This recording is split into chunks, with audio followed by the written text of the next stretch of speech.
COONABBARABRAN. Starting route guidance.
So we have arrived in COONABBARABRAN, and like we said on the way out, that is the straightest stretch of road I think I've ever driven. So basically we're going to have a situation here. So it's a handicap again, it's seemingly all we do in New South Wales, but a handicap. So you'll be able to see like groups of like 10, 15 minutes up the road, which I think might make scratch a little bit easier. Yeah, look, the first 40 Ks are a little bit hilly. Myself and Chris are a little bit worried about it. I'm claiming sickness this week, so I'm a bit concerned. I reckon if I can get through that, I'll be useful. He's just rubbish at getting at hills. But no wind as yet, which I think could be the big factor if it does get up, because the second half of this course is pretty exposed. So if there's wind, it'll be eshies for days. I should probably do some form of bike riding, considering I haven't done any all week. Gather around. Got a story to tell. So this is what I've packed as a possibility for today. You got a few gels, a brioche, muesli bar, so all the good stuff. I'll probably run three gels, the muesli bar and the brioche. I'll start with the solids, and then work through the raspberry electrolyte gels, and then I'll hit it in the last sort of 40 minutes with this caffeinated gel. So hopefully that'll get me through today. And we're going to do some activation before we start, Luke. We're going to get some serious activation action. Yeah. It's just jumping around, being It's going to be a lot of jumping around. We'll put some theme music around the jumping around. But let's get physical. Yeah, done. That's not copywritten. Embarrassing. This is embarrassing.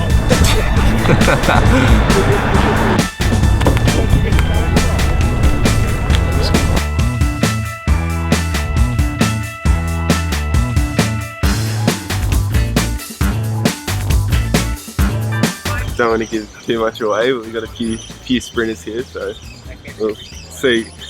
see how it goes. See, I haven't done this before, so I'm not really sure about the course. Bit rolling apparently, so from there at the end I'll give it a go. Yeah, I'm done. You're done? That's all I needed. That's Thank good.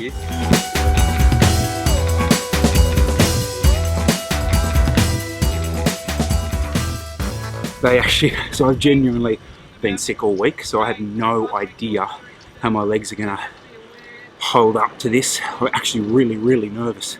I'm trying to get as warmed up as I can. It's the only riding I've done all week. So this will be really interesting, guys. I have no idea how this first half an hour is going to go. If I can get through that first half hour, I reckon I can be useful to Chris, but we'll see, hey? I might be in the car with Luke.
Okay, so I think we just did 100 Ks in about 2 hours, maybe 2 less. hours, 4 minutes. 2 hours, 4 minutes. So really, really effective scratch group that just chopped off the whole way. About 3/4 of the way in, we hit some pretty vicious crosswinds, which hopefully we caught on camera. Probably about 10, 15 K to go. There was a few attacks right on a hill. I just went with them, but unfortunately they were probably the best sprinters in the race. So yeah, we can kind of talk about that a bit later, like what should have I done? I just sat on them, and they were kind of happy with that because they knew I had no sprint. Yeah, so I think we're pretty happy with that. We're pretty happy with that.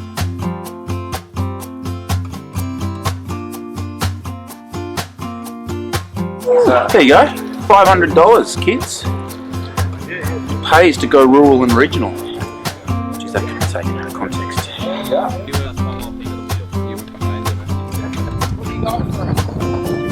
Picked up second behind the block rider, so pretty happy with that.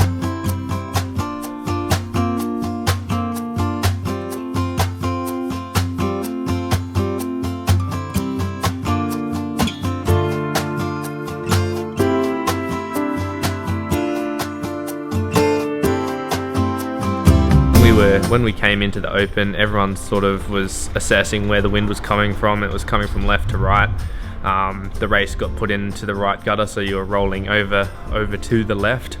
And ideally what happens is when you're rolling up in an echelon, sort of staggered half wheeling, you're only putting out as much power as the guy in front all the way to you get out of the echelon, which is furthest on the right hand side, and if you're not half wheeling on riding the hip, you're putting out a lot more power to sit 15-20 meters off the back of the bunch, and eventually you're just gonna blow up.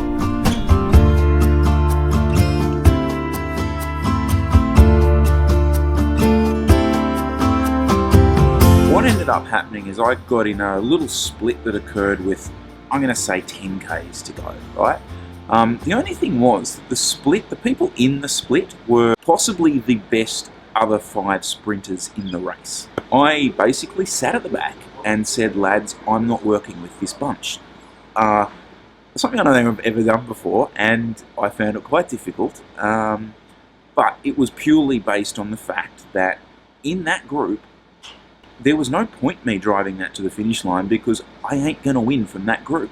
So it became that kind of scenario of, okay, I'll sit on and maybe that'll anchor it, or maybe one of my guys will get across.